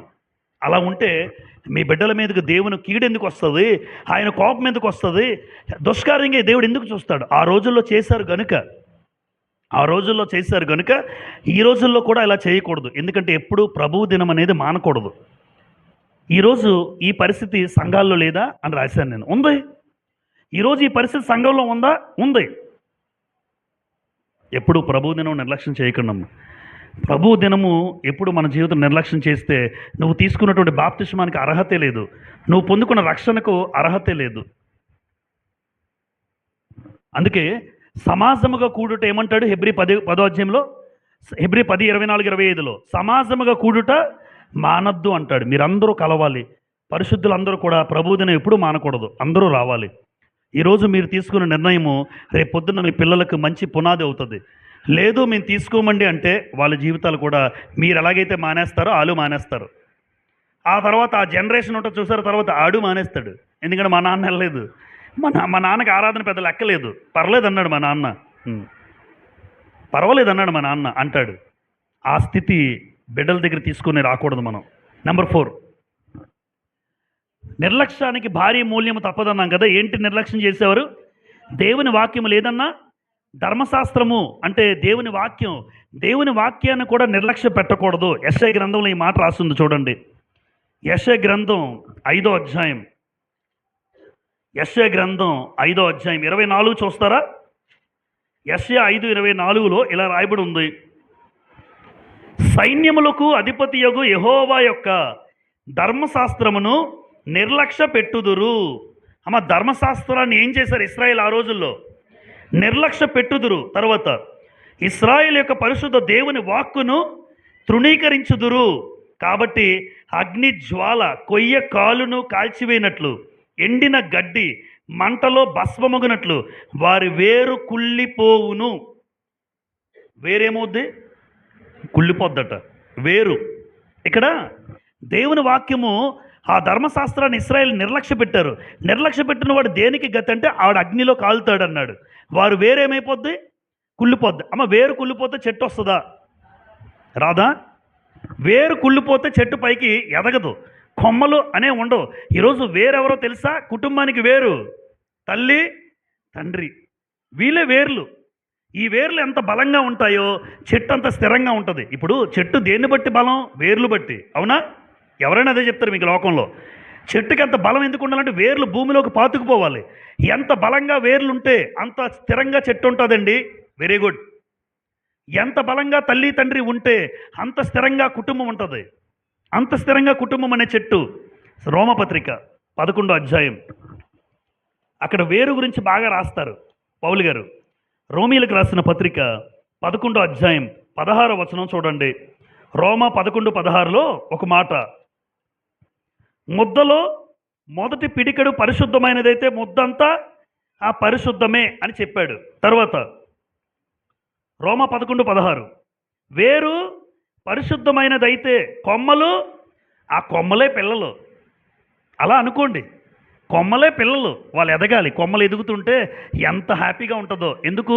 ఈ కొమ్మలు ఎదుగుతుంటే అసలు కొమ్మలు అలా ఎదగడానికి కారణం వేరే కనుక బాగోలేదనుకోండి, వేరే కుళ్ళిపోతే కొమ్మలేంటి? కొమ్మ కొంచెం కాదు, చెట్టే ముందు ఉండదు, కుటుంబం ఉండదు. ఈరోజు కుటుంబాలు పతనమైపోవడానికి, కుటుంబంలో ఉన్న పిల్లల జీవితాలు నాశనం కావడానికి, ఆ కొమ్మలు పరిశుద్ధంగా ఉండకపోవడానికి గల కారణం వేరు కుళ్ళిపోయింది. మన తల్లిదండ్రులనే వేర్లు కుళ్ళిపోకూడదు. ఒక తల్లిగా ఒక తండ్రిగా నా వేరు కుళ్ళిపోకూడదు. అంటే ఎప్పుడు కుళ్ళిపోద్ది? ఎవరైతే దేవుని వాక్యాన్ని నిర్లక్ష్య పెడతారో, ఎవరైతే దేవుని యొక్క ధర్మశాస్త్రాన్ని నిర్లక్ష్య పెడతారో ఆ వేరు కుళ్ళిపోద్ది. వేరు కుళ్ళిపోతే కొమ్మలు కూడా కుళ్ళిపోతాయి, కొమ్మలు కూడా నాశనం అయిపోతాయి. బిడ్డల జీవితాల్లో కూడా వాక్యం ఉండదు. అందుకే తల్లి తండ్రి వేరు పరిశుద్ధమైనదైతే కొమ్మలు కూడా పరిశుద్ధములే అన్నాడు. అలా ఉండడానికి ప్రయత్నం చేయాలి ప్రతి తల్లి తండ్రి. అంటే వాక్యం మీరెంత శ్రద్ధగా ఉంటారో, మీరెంత ఆసక్తి చూపిస్తారో, మీ బిడ్డల జీవితాలు కూడా అంతగా ఎదుగుతూ ఉంటారు. రేపొద్దున మీరు ఆనందపడతారు. నా కొడుకు ఉంటుంది, నా కూతురు ఉంటుంది. ఆ ఆనందం ఆలోచించినప్పుడు ముందు వేరుగా నేను బాగుండాలి. నేను బలంగా ఉంటే వేరు నేను కనబడను, ఒకరోజు నేను కనబడను, కానీ నీ పిల్లలు హైలైట్ అవుతారు. వేరు ఎప్పుడు కనబడదు. ఆమె వేరు బయటకు కనబడుతుందా? వేరు బయటకు కనబడదు, కానీ కొమ్మలు కనబడతాయి. దీని అర్థం ఏంటి? తండ్రిగా నేను చేసే నాకున్న ఆసక్తి, నాకున్న భక్తి జీవితం, నాకున్న విశ్వాసం నేను కనబడకపోయినా పర్లేదు. రేపు పొద్దున్న పిల్లలు బయట అందరూ మాట్లాడుకుంటుంటే వారి జీవితాలు చూసినప్పుడు వాక్యపు వెలుగులో ఆ తండ్రికి ఎంత ఆనందం, ఆ తల్లికి ఎంత ఆనందం. వాళ్ళు అలా ఉండాలి అంటే వేరు బలంగా ఉండాలి, వేరు కుళ్ళిపోకూడదు. ఎప్పుడు కుళ్ళిపోద్ది అన్నాను? వాక్యాన్ని ఎప్పుడైతే నిర్లక్ష్య పెడతారో ఆ వేరు కుళ్ళిపోద్ది. చెట్టు కుటుంబం పరిస్థితి ఏంటి చెప్పండి? కాల్చబడ్డానికే కాల్చబడుతుంది. ఇలాంటి పరిస్థితి మనం తెచ్చుకోకూడదు. అపోస్తుల కార్యాలు 13వ అధ్యాయం, అపోస్తుల కార్యములు 13వ అధ్యాయం వాక్యం గురించి కొంతమంది అపోస్తులైనటువంటి పౌలు బర్నబా వాక్యం చెప్పడానికి వెళ్తే వాళ్ళు ఏమన్నారంటే మాకు వాక్యం వద్దన్నారట కొంతమంది. చూడండి 13వ అధ్యాయం 46, అపోస్తుల కార్యములు 13:46. అప్పుడు పౌలును బర్నబాయు ధైర్యముగా ఇట్లనిరి, దేవుని వాక్యము మొదట మీకు చెప్పుట ఆవశ్యకమే, అయినను మీరు దానిని త్రోసివేసి మిమ్మును మీరే నిత్య జీవానికి అపాత్రులుగా ఎంచుకుంటున్నారు. అంటే దేవుని వాక్యం తీసుకొచ్చారమ్మా. పౌలు బర్నబా ఇద్దరు వచ్చారు. బ్రదర్ వాక్యం చెప్తామండి అంటే వద్దా వద్దా, వాక్యం మీ పిల్లలకి చెప్తానండి, మీ కుటుంబాలకు చెప్తానండి, వద్దు మాకు. ఈరోజు అలాగే ఉన్నారు. వాక్యం చెప్తే ఎవరో రారు, రేపు పొద్దున బాధపడతారు. ఈరోజు అలాగే ఉంది పరిస్థితి. నిజం. వాక్యం చెప్తున్నా ఎవరో రారు, నిర్లక్ష్యం. వాక్యం ప్రకటించబడుతున్నా ఎక్కడో బయట వాళ్ళు చూస్తున్నారు, వాళ్ళేమో పిలుస్తున్నారు, ఎక్కడున్న వాళ్ళకి రారు. పనులు ఎక్కువైపోయి, మనకి బాధ్యతలు ఎక్కువైపోయి. గుర్తుపెట్టుకోండి, మీరు ఎంత పని చేసినా, మీరు ఎంత బాధ్యతలున్నా వాక్యానికి దూరం అయితే మీ పని వేస్ట్. ఎందుకు? వాక్యం ఉన్నప్పుడు వాక్యం దగ్గర ఉండాలి, పని ఉన్నప్పుడు పని చేసుకోవాలి. అందరికీ పనులు ఉన్నాయి, పని చెయ్యు, వాక్యం విడిచిపెట్టకు. వాక్యం విడిచిపెట్టకుండా పని చేయండి, అది కావాలి. వాక్యానికి దూరమైన నువ్వు ఎంత పని చేస్తే ఎందుకు? అసలు వాక్యంలో ఏముందని చెప్పాడు. ఇప్పుడు వాక్యం త్రోసేశారట. అప్పుడు పౌలు బర్నబా నిల్చొని అంటున్నారు, నిత్య జీవానికి దూరం చేసే వాక్యానికి దూరం అవుతున్నారు, మీ ఇష్టం అన్నాడు పౌలు. మీ ఇష్టం. నిత్య జీవానికి అపాత్రులు. అపాత్రులు అంటే అర్థం ఏంటి? పాత్రులు కారు మీరు. ఎందుకంటే దేవుని వాక్యం మీ దగ్గరకు వస్తుంటే తోసేస్తారా? దేవుని వాక్యం ప్రకటించబడుతుంటే మాకు వద్దంటారా? రేపు పొద్దున్న మీరు ఏడుస్తారు. వాక్యం ఎవరైతే వద్దనుకుంటున్నారో అప్పుడు దొరకక ఏడుస్తారు. చెప్పేవాళ్ళు ఉండరు. చెప్పినా ఏదో సోది కబుర్లు చెప్తారు. ఎందుకు సోది కబుర్లు? నవ్వించుకొని కవ్వించుకొని అవే ఇష్టం చాలామందికి. ఉన్నట్టుగా మాట్లాడితే కష్టం. ఆ నవ్వించుకొని కవ్వించుకొని బోధలు ఎందుకండి? వాక్యం ప్రకటించబడుతుంటే ఉపయోగించుకోండి, వినండి. దేవుని వాక్యానికి దూరం అయితే నీకు నీవే నిత్య జీవానికి అపాత్రుడిగా చేసుకుంటున్నాడు పౌలు బర్నబాలు. అలా తెచ్చుకోకూడదు. నీ పని నేను చేసుకుంటాను, వాక్యం చెప్తాను, నేను వాక్యం వింటాను, నేను నా పని నేను చేసుకుంటాను, వాక్యం వింటాను. అంతేగాని పనులని చెప్పి వాక్యం మానేస్తే అదే దేవుడు చెప్పింది. పనులు ఎవరికి లేవు? నీకు లేదా, నాకు లేదా? అంత ఖాళీగా ఎవరో అయితే లేరు. ఎవరికున్న పనులు సతమతం అవుతున్నాం పనులు. అయినా సరే వాక్యం ప్రకటించబడాలి, అది ఉద్దేశం నాది. ఇక్కడ నాకున్న పనులు మీకు ఉండవు, నాకు తెలిసి. అయినా సరే వాక్యం వినడానికి రారు. ఉంటే మా అయితే మీకు ఒక పని చేస్తారు, కుటుంబం పని చేస్తారు. దేవుని పని సతమతం అవుతున్నా ఎందుకు ప్రకటించాలనుకుంటానంటే కుటుంబాలు బాగుండాలని.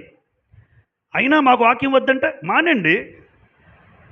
నిత్య జీవాన్ని దూరం చేసుకుంటారు, రేపు పొద్దున్న ఏడుస్తారు. వచ్చిన వాళ్ళు బాగుపడతారు.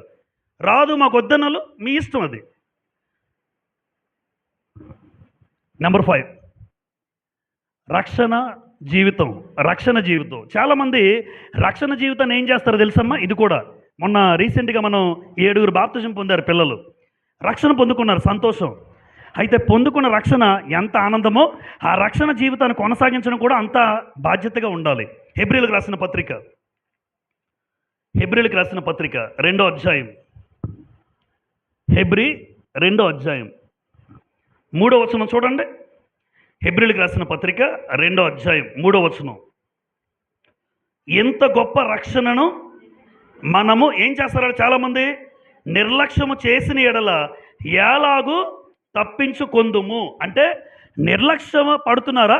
చాలామంది రక్షణ జీవితాన్ని నిర్లక్ష్యం చేస్తారు. రక్షణ పొందుకోవడం ఒక ఎత్తు, అంతే. రక్షణ పొందుకున్నంత మాత్రాన నీకేదో నిత్యజీవం దేవుడు రెడీ చేసి పెట్టాడు. ఏమైనా నువ్వేదో మునిగిసి వచ్చినంత మాత్రాన బాబు తీసుకురా నువ్వు వచ్చే పరలోకానికి అండు, నిన్ను అండు, నన్ను అండు. ఆ పొందుకున్న రక్షణ జీవితం నువ్వు ఎలా కొనసాగిస్తున్నావు? వాక్యం వినరు, ప్రార్థనకు రారు. ఇది రక్షణ జీవితమా? మీరు ఆలోచించండి పర్సనల్గా ఎవరికి వాళ్ళు. వాక్యం వినకుండా, ప్రార్థనకు రాకుండా, ప్రార్థనా జీవితం లేకుండా, అసలు దేవుని మందిరం అంటే ఆసక్తి లేకుండా ఉంటే అది రక్షణ జీవితం కొనసాగిస్తున్నారమ్మా? ఏదో పొందుకున్నారు అంతే.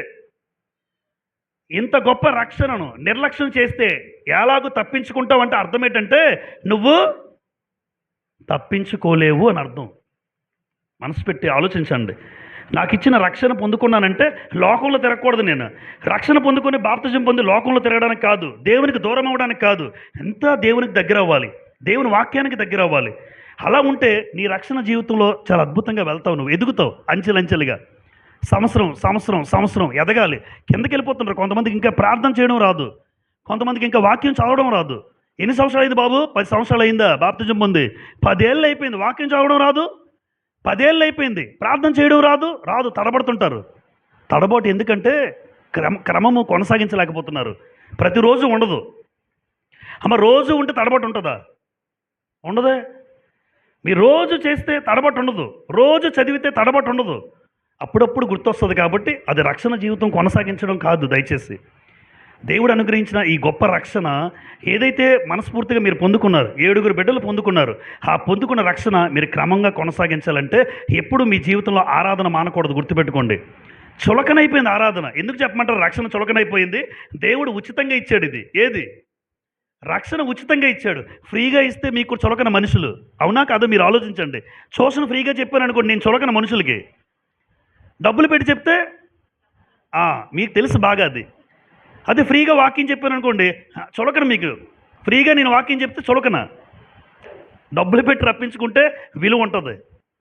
అలాగే ఉంటుంది మనుషులకి. ఈరోజు ఏదైనా ఉచితంగా ఇస్తున్నారు అనుకోండి, ఉచితంగా ఇస్తే చులకన అయిపోతామండి. చులకన ఈరోజు మనుషులు లోకంలో అలాగే ఉంది.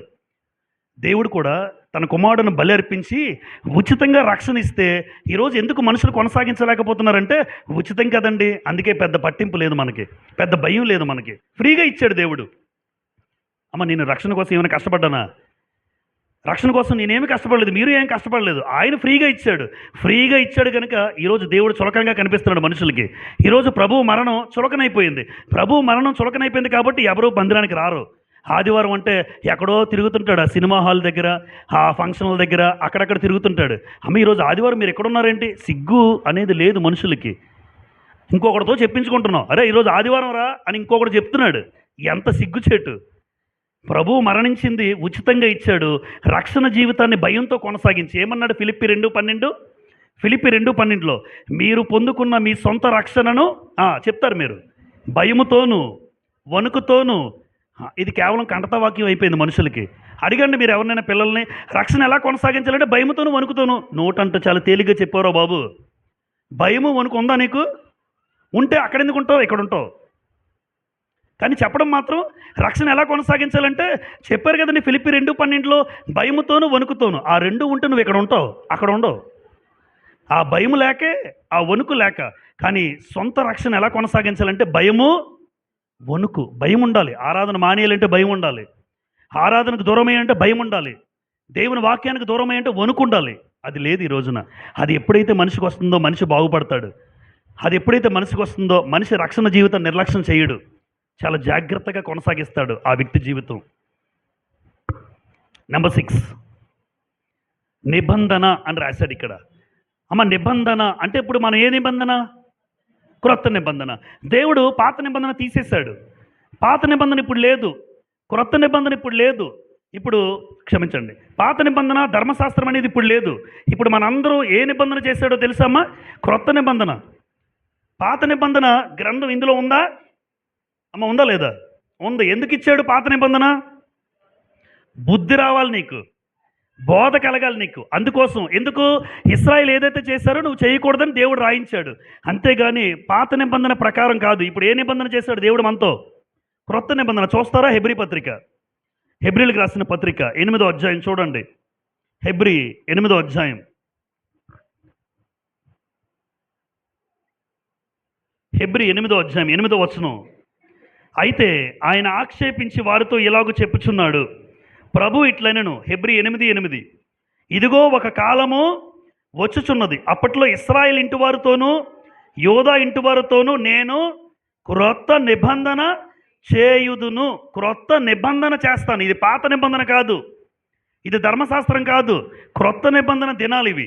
క్రొత్త నిబంధనలో మనం ఉన్నాం. అమ్మ, నిబంధన అంటే దేవుడితో ఏం చేసుకున్నట్టు? ఒప్పందం చేసుకున్నావు, లేదా ప్రామిస్. చూసారా, ప్రామిస్ చేస్తారు, ఒట్టండి అంటారు. ప్రామిస్, నిబంధన, ఒప్పందం, ఇది అంగీకారం. దేవుడితో ఏమని అంగీకారం చేశాడు?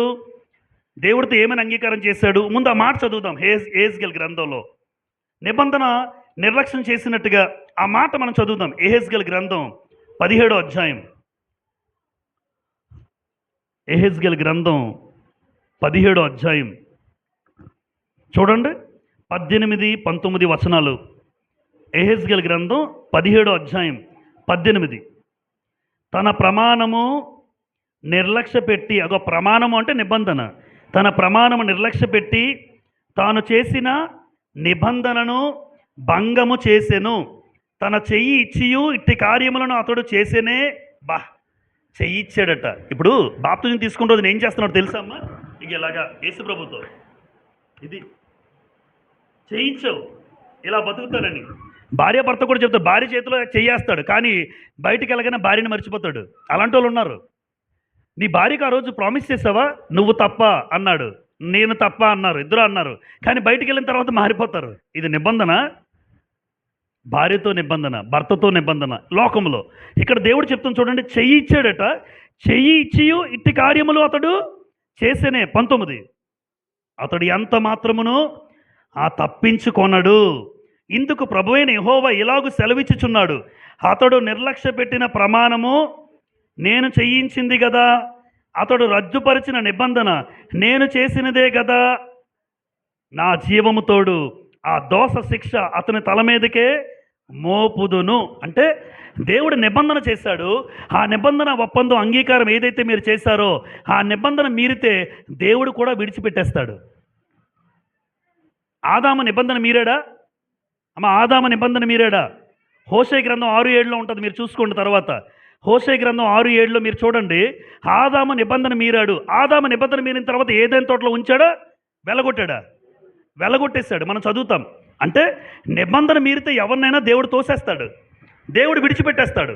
అంత గొప్ప మొట్టమొదటిగా తన చేతులతో చేసిన కుమారుడు ఆదాము. ఆదామే తప్పు చేస్తే, ఆదామే నిబంధన మీరితే దేవుడు వెళ్ళగొట్టాడు. ఇంట్లోంచి వెళ్ళగొట్టినట్టు వెళ్ళగొట్టాడు కొడుకుని. తప్పు చేశాడు, నిబంధన మీరాడు. ఈరోజు మనం కొత్త నిబంధనలో ఉన్నాం. మరి కొత్త నిబంధనలో మనము ఎప్పుడూ దేవునితో నిబంధన మీరకూడదమ్మా. నిబంధన మీరితే దేవుడితో సంబంధ బాంధవ్యాలు కట్ అయిపోతాయి. హెబ్రీలకు రాసిన పత్రిక 8:9 ఆ మాట చదువుకుందాం. హెబ్రీ 8:9లో ఈ మాట రాయబడి ఉంది చూడండి. హెబ్రీ 8:9లో, అది నేను ఐగుప్తు దేశంలోని వీరి పితరులను వెలుపలకు రప్పించుటకై వారిని చెయ్యి పట్టుకున్న దినమున వారితో నేను చేసిన నిబంధన వంటిది కాదు. హెబ్రీ 8:9 చివరి భాగం. ఏమనగా, అందరూ చూడండి, ఏమనగా వారు నా నిబంధనలో నిలువలేదు, వారు నా నిబంధనలో నిలువలేదు గనుక నేను వారిని ఏం చేశాడు దేవుడు? అలక్ష్యము అంటే అర్థం ఏంటమ్మా? అంతే. అలక్ష్యము అంటే దేవుడు నిర్లక్ష్య పెడతాడా? మనల్ని నిర్లక్ష్య పెడతాడు. ఎప్పుడైతే ఆయన నిబంధన నువ్వు మీరావో, ఎప్పుడైతే దేవునితో ఒప్పందం చేసుకుని ఇలా బ్రతుకుతానని నీ ఇష్టానుసారంగా బతుకుతున్నావో దేవుడు కూడా పక్కన పెట్టేశాడు. ఒక భార్య ఈ మధ్యకాలంలో నాకు తెలిసిన చెల్లె, ఆవిడ నిజంగా భర్త పట్టించుకోవట్లేదు. భర్త ఇష్టానుసారంగా తిరుగుతున్నాడు. ఇంట్లో ఉంది కరెక్టే, మంచి అమ్మాయి, ఒక మంచిది చెల్లి. భర్త ఏమో ఇష్టానుసారంగా తిరుగుతున్నాడు. ఇప్పుడు ఆడికి లేనప్పుడు నాకు ఎందుకు అన్యాయం అంటుంది. అంతే మరి. ఏమాత్రం బాధ్యత లేని భర్తగా వ్యవహరిస్తున్నాడు, ఇష్టానుసారంగా తిరుగుతున్నాడు. బిడ్డల్ని కనీసాడు ఒక పందిలాగా. పంది అనాలి, బాధ్యత లేని ఏమనాలి? భార్యని విడిచిపెట్టి ఇష్టానుసారంగా తిరుగుతున్నాడు అంటే పంది. ఎందుకంటే పందికి తెలీదు పిల్లల్ని కండమే. ఒక బాధ్యత పెట్టినట్టు ఆ చెల్లి బాధపడుతూ ఇంకెందుకు జీవితం, ఇంకెందుకు నేను కూడా దూరం అయిపోతాను అంటుంది. దేవుడు ఆయనతో ఏ నిబంధన అయితే చేసుకున్నామో ఆ నిబంధనలో నువ్వు లేవనుకోండి, ఆ ఒప్పందం ప్రకారం నువ్వు బతకకపోతే ఆయన కూడా అలక్ష్యం చేస్తాడు, ఆయన కూడా నిర్లక్ష్య పెట్టేస్తాడు, మనల్ని వదిలేస్తాడు. సరే బతకరా, ఇంకెందుకు, నేనంటే నీకు పట్టింపు లేనప్పుడు నువ్వెందుకు నాకు, నేనంటే నీకు పట్టింపు లేనప్పుడు, తండ్రి అయిన దేవుడు అంటే నీకు అసలు సంబంధమే లేనప్పుడు, ఆయనతో చేసుకున్న ఒప్పంద ప్రకారం నువ్వు బతకలేనప్పుడు నిన్ను కూడా వదిలేస్తాడు. అలా మనం తెచ్చుకోకూడదు.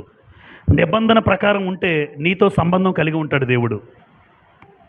చివరిగా 7 తలాంతులు లేదా వరములు అంటాడు గ్రంథంలో. వరములు అంటే దేవుడిచ్చిన వరాలంటే ఏంటి మనకి ఇచ్చినవి అమ్మ? తలాంతులు, టాలెంట్స్ అందరికీ ఉంటాయి. ఇక్కడ ప్రతి ఒక్కరికి ఏదో ఒక టాలెంట్ ఉంటుంది. నాకు ఒక టాలెంట్ ఉంది, మీకు ఒక టాలెంట్ ఉంటుంది. ఆ టాలెంట్స్ ప్రతి ఒక్కరికి ఉంటాయి. ఏ ఒక్కరికి కూడా నాకు టాలెంట్ లేదు అనడానికి అవకాశం లేదు. ఏదో ఒకటి మీలో ఉంటుంది. మీరు చూసుకుంటే తిమోతికి రాసిన మొదటి పత్రిక 4వ అధ్యాయం, తిమోతికి రాసిన మొదటి పత్రిక 4వ అధ్యాయం చూడండి, 14వ వచనం. మొదటి తిమోతి 4:14 చూడండి.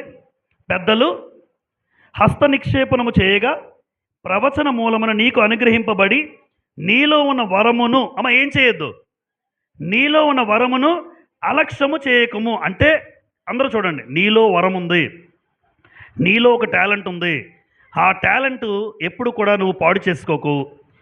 అదే తలాంతులు అన్నాను. అంటే దేవుడు నాకు ఇచ్చిన టాలెంట్, వాక్యం బాగా చెప్పగలవా చెప్పు, అది నాకు ఇచ్చిన అవకాశం దేవుడు.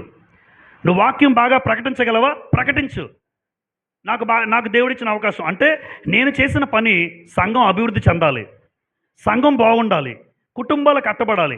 ఇప్పుడు నేనే వాక్యం చెప్పడం మానేస్తే, నాకెందుకులే నేను కూడా వెళ్ళిపోతే, మరి నా బతుకు బతకచ్చు, ఇబ్బంది లేదు. నాకు దేవుడిచ్చిన ఉద్యోగాన్ని బట్టి నా బతుకు బతకచ్చు, అవునా? ఏదో బతుకుతాను, ఉద్యోగం చేసుకుంటాను, కుటుంబాన్ని పోషించుకుంటాను, ఇబ్బంది లేదు. కానీ నాకు ఇచ్చిన టాలెంట్, నువ్వు వాక్యం చెప్పగలిగే స్థాయిలో ఉన్న నువ్వు వాక్యం చెప్పకపోతే దేవుడు అంటాడు నువ్వు నిర్లక్ష్యం చేసావు అంటాడు. నన్ను మీకు అర్థం అవ్వాలని నా గురించి చెప్పాను అంతే. నా ఉద్యోగాన్ని బట్టి నేను బతికేస్తాను, పెద్ద ఇబ్బంది లేదు నాకు. కానీ వాక్యం చెప్పగలిగే స్థాయిలో ఉన్న నువ్వు వాక్యం చెప్పకుండా, కుటుంబాలను బలపరచకుండా, కుటుంబాలను కట్టకుండా నువ్వు వదిలేస్తే దేవుడు అంటాడు, అరే నువ్వు నిర్లక్ష్యం చేసావురా అంటాడు నన్ను. నేనేం చేశానయ్యా? వాక్యం అంటే నాకున్న టాలెంట్ ఉపయోగించలేదు. ఈరోజు సంఘం విషయంలో కూడా మీరు ఏదైనా సంఘానికి చేయాలి అంటే సంఘం చేయగలిగే స్థితిలో మీరు ఉన్నారు. ఇక్కడ ఒక మాట రాశాను చూడండి, తలాంతులు ఉపయోగిస్తే అవి దేనికి ఉపయోగపడాలి అంటే నేను సంఘానికి ఉపయోగపడాలి, నా వ్యక్తిగత ప్రయోజనాల కోసం కాదు, నా వ్యక్తిగతంగా నేను ఏదో సంపాదించుకోవడానికి కాదు, నా వ్యక్తిగతంగా నేను మిద్దుల మేడలు కట్టుకోవడానికి కాదు, సంఘానికి నా టాలెంట్ నేను ఉపయోగించాలి. అది ఏదైనా సరే. ఇప్పుడు మీలో కొంతమంది మందిర నిర్మాణంలో పనిచేశారు చాలామంది, అది మీకు ఇచ్చిన టాలెంట్. అది చాలామంది మందిర నిర్మాణంలో ఇటుకలు మోయేస్తారు, ఇసుకను మోస్తారు, ఈ రకంగా బిల్డింగ్ నిలబడడానికి మీలో కొంతమంది కారణమయ్యారు. అది మీకు ఇచ్చిన టాలెంట్. అంటే మీరు చేసిన సంఘ క్షేమాభివృద్ధికే చేశారు, నేను చేసిన సంఘ క్షేమాభివృద్ధికే చేయాలి, అది ఉద్దేశం. అంటే నాకు టాలెంట్ ఉంది, ఈ పని కూడా చేయలేనా, ఈ పని చేయలేనా అంటే నువ్వు నిర్లక్ష్యం చేసావు అంటాడు. అందుకే చాలామంది మీకు ఇచ్చిన టాలెంట్స్ ఖచ్చితంగా దేవుని పని కోసం వాడాలి. అది పాటలు పాడడం అయి ఉండొచ్చు, సంఘంలో పరిచర్య చేస్తాం, చాలా పరిచర్యలు ముందు రాకముందు అన్నీ చేసేసారు. ఇక్కడ ఈ పరిచర్య అయి ఉండొచ్చు, ఏదైనా ఏ పరిచర్య అయినా నీకు ఇచ్చిన టాలెంట్ను ఉపయోగించాలి. అందుకే అంటారు ఎప్పుడు కూడా దేవుడి దగ్గర. మత్తయి సువార్త 25వ అధ్యాయంలో ఉదాహరణ చెప్తాను, మీకు చెప్పి ముగిస్తాను. మత్తయి సువార్త 25వ అధ్యాయంలో 14 నుండి 30 వచనాలు ఉంటాయి. అక్కడ ఒక యజమానుడు ఒక వ్యక్తికి 5 తలాంతులు ఇస్తాడు, ఒక వ్యక్తికి 2 తలాంతులు ఇస్తాడు, ఒక వ్యక్తికి 1 తలాంతు ఇస్తాడు. 5 తలాంతు తర్వాత వచ్చి లెక్క చూసుకుంటాడు. నీకు 5 టాలెంట్స్ ఉన్నాయి కదా, నువ్వేం చేసావంటే ఆయన అంటాడు, నువ్వు 5 ఇచ్చావు, నేను 5 చేశాను, వెరీ గుడ్. 2 నీకు 2 ఇచ్చాను కదా, నువ్వేం చేసావు, నువ్వు 2 ఇచ్చావు అయ్యా, నేను ఒక 2 చేశాను అంటాడు. ఇంకొకటి ఏం చేశాడు, 1 ఇస్తే 5 పెట్టాడు వెళ్ళి. అంటే తన టాలెంట్ ఏం చేశాడు, ఉపయోగించలేదు. అరే అప్పుడు ఆ వ్యక్తికి పెట్టిన పేర్లు ఏంటో ఈరోజు ఎవరైనా సంఘానికి వారి టాలెంట్స్ ఉపయోగించకపోతే దేవుడు 5 పేర్లు వాళ్ళకి వర్తిస్తాయి. క్షమించండి, సంఘానికి ఎవరైనా ఉపయోగపడకపోతే, ఏ విధంగా అయినా సంఘానికి ఎవరైనా ఉపయోగపడకపోతే, సంఘ క్షేమాభివృద్ధికి ఉపయోగపడకపోతే ఆ వ్యక్తికి టాలెంట్ ఉన్నా ఉపయోగపడలేదు. కాబట్టి ఆ వ్యక్తికి పెట్టిన పేర్లు 3. నెంబర్ 1 సోమరి, నెంబర్ 2 పనికిమాలినోడు, నెంబర్ 3 చెడ్డదాసుడు. అది గ్రంథంలో చెప్పిన మాట ఆ మూడున. మీరు మత్తయి సువార్త 25వ అధ్యాయం 14 నుండి 30 వచనాల్లో ఉంటుంది. సోమరివైన చెడ్డదాసుడా, పనికి మాలిన దాసుడా అంటాడు. అంటే సంఘ క్షేమాభివృద్ధి కొరకు నాకున్న టాలెంట్ నేను వాడకపోతే నేను సోమరిని, నేను పనికి మాలినోడిని, నేను చెడ్డదాసుడిని. అలా నేనెందుకు ఉంటాను? అలా నేనెందుకు కనిపించుకోవాలి? నాకున్న టాలెంట్ నేను ఉపయోగిస్తాను సంఘానికి. మీకున్న టాలెంట్ మీరు సంఘానికి ఉపయోగించండి. అప్పుడు సంఘం బాగుంటుంది. ఎందుకు? అందరూ ఆలోచన చేసే దేనికోసం? సంఘం కోసం. ఎవరు వ్యక్తిగత ప్రయోజనాల కోసం ఎవరు ఆలోచించరు. సంఘం విషయంలో సంఘం బాగుండాలి, సంఘస్థులు బాగుండాలి, కుటుంబాలు బాగుండాలి, సంఘం అభివృద్ధి చెందాలి. అది నేను చేసిన ప్రయత్నమైనా మీరు చేసిందైనా సంఘం బాగుండాలి. అల్టిమేట్గా సంఘం బాగుండాలి. అంటే సంఘ క్షేమాభివృద్ధికి నీకు ఇచ్చిన టాలెంట్, ఏదో ఒక టాలెంట్ ఉంటుంది, అది ఉపయోగించాలి. నాకు ఏది రాదండి అనుకుంటారు కొంతమంది. వాళ్ళ గురించి ఈ మాటలు. ఏది రాదా? అయితే అగో ఆ ఏది రాదన్నాడు, ఒకటేమో ఎక్కడో పాతి పెట్టాడు. ఈరోజు అందరూ ఒకలాగా వాక్యం చెప్పలేకపోవచ్చు, కానీ మీకున్న టాలెంట్ మీకు ఉంటుంది, నాకున్న టాలెంట్ మనకు ఉంటుంది. దేవుడు అన్యాయస్తుడు కాడు. నువ్వేదో ఒకటి చేయగలవు, మందిరం కోసం ఏదో ఒకటి చేయగలవు.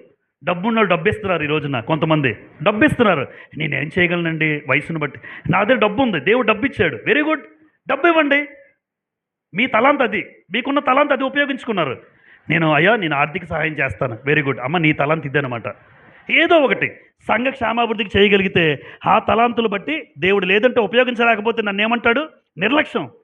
చెప్పాను కదా, నాకున్న వరాన్ని నిర్లక్ష్యం చేయకూడదు. కాబట్టి మనందరి జీవితాల్లో కూడా ఒక్కసారి ఈ టాలెంట్స్ను ఉపయోగించకపోతే ఖచ్చితంగా, ఒక మాట చెప్తాను చివరిగా.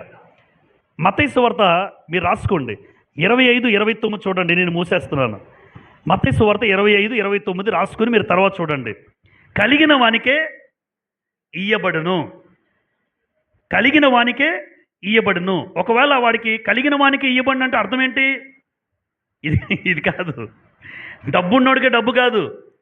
యేసుప్రభు అలా చెప్పడు. కలిగిన వానికి ఇవ్వబడిన అంటే నాకు ఒక తలాంత్ ఉంది, వాక్యం చెప్పగలను అనుకోండి. ఈ వాక్యం చెప్పగలిగే తలాంత్ నేను ఉపయోగిస్తున్నాను అనుకోండి, నన్ను ఇంకా అభివృద్ధి చేస్తాడు వాక్యంలో. ఉదాహరణ, నన్ను ఇంకా అంచెలంచెలుగా వాక్యంలో ఎదుగుతాను, అంచెలంచెలుగా ఎదుగుతాను. ఎందుకు? నాకు ఇచ్చిన చిన్న వాక్యం చెప్పే అలవాటు, అది దేవుడి కోసం ఉపయోగిస్తున్నాను అనుకోండి. నాకున్న వాక్యం చెప్పే అలవాటు దేవుడికి ఉపయోగిస్తే అంచెలంచెలుగా వాక్యంలో ఎదుగుతాను. ఎందుకు? కలిగిన వానికే. ఒకవేళ ఆసక్తి లేదనుకోండి, ఉన్నది కూడా తీసేస్తాడని రాశాడు అక్కడ. ఆసక్తి నీకు లేదనుకోండి, ఉన్నది కూడా తీసేస్తాడు. ఏదైతే కొంచెం ఉందో అది కూడా తీసేస్తాడు. ఎందుకంటే నువ్వు వాడలేదు కదా, నీకెందుకు? వాడేవాడికి ఇస్తాను, ఉపయోగించేవాడికి ఇస్తాను, ఆసక్తి ఉన్నవాడికి ఇస్తాను. అది దాని ఉద్దేశం. కలిగిన వానికి ఇయ్యబడును. కాబట్టి మీకు ఏ టాలెంట్ ఒక చిన్నదున్నా దేవుని పనికి వాడండి.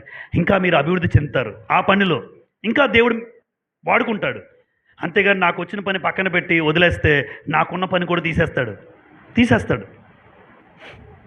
నేను కూడా అదే అంటాను, చేసే వాళ్ళకి ఇవ్వాలి పని, చేసేవాడికి ఇవ్వాలి బాధ్యతగా. అలాంటి వాళ్ళకి దేవుడు కూడా అప్పగిస్తాడు, మనం కూడా వాళ్ళకి అప్పగిస్తాం. ఎవడు పని చేస్తారో చూసుకుంటాం, అన్నే పిలుస్తాం మనం. పని చేయలేని వాళ్ళు కూడా ఉంటారు, వాళ్ళని పిలవం మనం. అయినా అంతే, ఎవరు పని చేస్తారో తన మందిరం, తన సంఘం కోసం ఎవరైతే పని చేస్తారో వాళ్ళనే పిలుచుకుంటాడు, వారికి అంచెలంచెలుగా అభివృద్ధి కలుగు చేస్తాడు. అలా మన తలాంతులు ఉపయోగిద్దాం. నాకున్న టాలెంట్, మీకున్న టాలెంట్ మందిరం క్షేమాభివృద్ధి కోసం ఉపయోగిద్దాం. ఓపికతో ఉన్న మీ అందరికీ ప్రభుపేట వందనాలు చెల్లిస్తూ ఉన్నాను. దయచేసి నిర్లక్ష్యానికి మూల్యం మాత్రం తప్పదు. ఈ 7 విషయాలు మరలా ఇంటికెళ్ళి మీరు చూడండి. ఈ 7 విషయాల్లో నిర్లక్ష్యం ఉంటే కిందనేముంది? కిందనున్న పాతాళమును తప్పించుకోవాలి. మీరు ఇక్కడ ఆరోగ్యం నిర్లక్ష్యం చేసినా, చదువైనా, కుటుంబమైనా, పిల్లలైనా, ఎలాగైతే పిల్లల జీవితాలు, కుటుంబం పాడైపోద్దో, ఆరోగ్యం పాడైపోద్దో నిర్లక్ష్యం చేస్తే, అంతకంటే నిర్లక్ష్యం దేవుడు చెప్పిన మాటలు. ఈ మాటలు ఎవరైతే నిర్లక్ష్య పెడతారో ఖచ్చితంగా మన జీవితాల్లో నష్టపోతాం. దయచేసి పాతాళానికి వెళ్ళే పరిస్థితి ఎవరికీ రాకూడదు. ప్రేమతో ఈ మాటలు మీరు స్వీకరించాలని నన్ను నేను హెచ్చరించుకుంటూ మీకు మనవి చేస్తూ ఉన్నాను.